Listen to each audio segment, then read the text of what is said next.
آج میں ایک صحافی کے طور پہ نہیں سوچ رہا، ایک اینالسٹ کے طور پہ نہیں سوچ رہا، ایک باپ کے طور پہ سوچ رہا ہوں۔ مجھے تو لگ رہا ہے کہ زینب جو تھی وہ میری بیٹی تھی، تقریباً میری بیٹی کی ایج کی تھی، اور مجھے تو لگ رہا ہے کہ آج دراصل مجھے یہاں پہ نہیں بیٹھا ہونا چاہیے تھا، مجھے اپنے گھر کے سامنے دری بچھا کے وہاں پہ اس کی تعزیت لینی چاہیے تھی، کیونکہ یہ جو بغیرتی ہوئی ہے نا، معاف کیجئے گا اس لفظ کو، اور میں دست بستہ آپ سے معافی مانگتا ہوں، یہ جو بے شرمی اور بے حیائی ہوئی ہے نا، اس کا کوئی علاج ہے نہیں، مجھے نہیں لگتا۔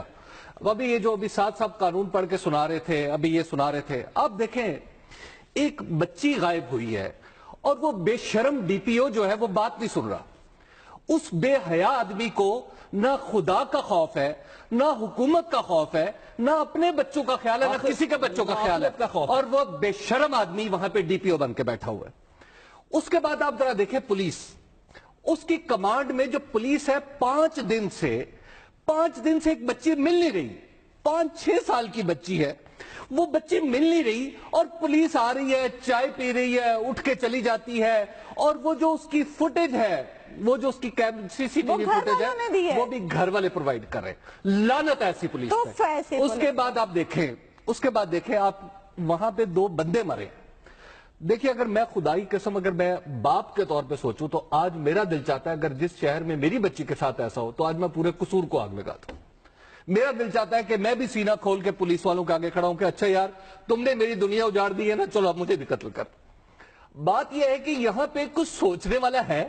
ابھی آپ چلیں گے، ابھی ایف آئی آر نہیں درج ہوگی، ایف آئی آر درج ہو جائے گی، اس کے بعد تفتیشیں شروع ہو جائیں گی، تفتیشوں میں یہ ہوگا وہ ہوگا، اس کے بعد ایک جج صاحب ہوں گے، جج صاحب کو بھی نہ خدا کا خوف ہوگا نہ کسی اور چیز کا، اگر کسی کو ہوتا تو اس سے پہلے کبھی اس طرح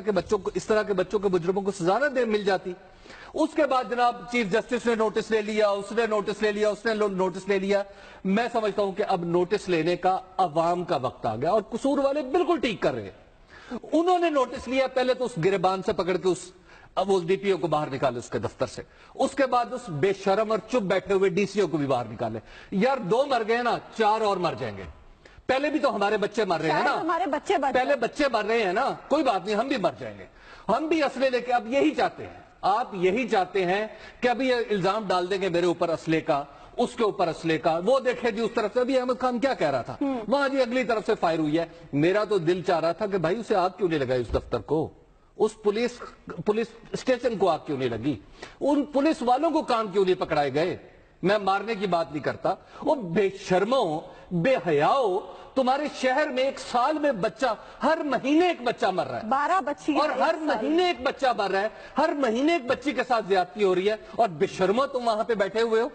لعنت ایسی ایڈمنسٹریشن پہ۔ اور میں آپ کو عرض کروں، دیکھیں یہ جو ہے نا یہاں پہ، یہ چھوٹے کو پکڑے گے نا، اس کو پکڑے۔ میں سمجھتا ہوں کہ آج شہباز شریف کے گریبان پہ ہاتھ ڈال دیں، بندہ باہر آ جائے گا۔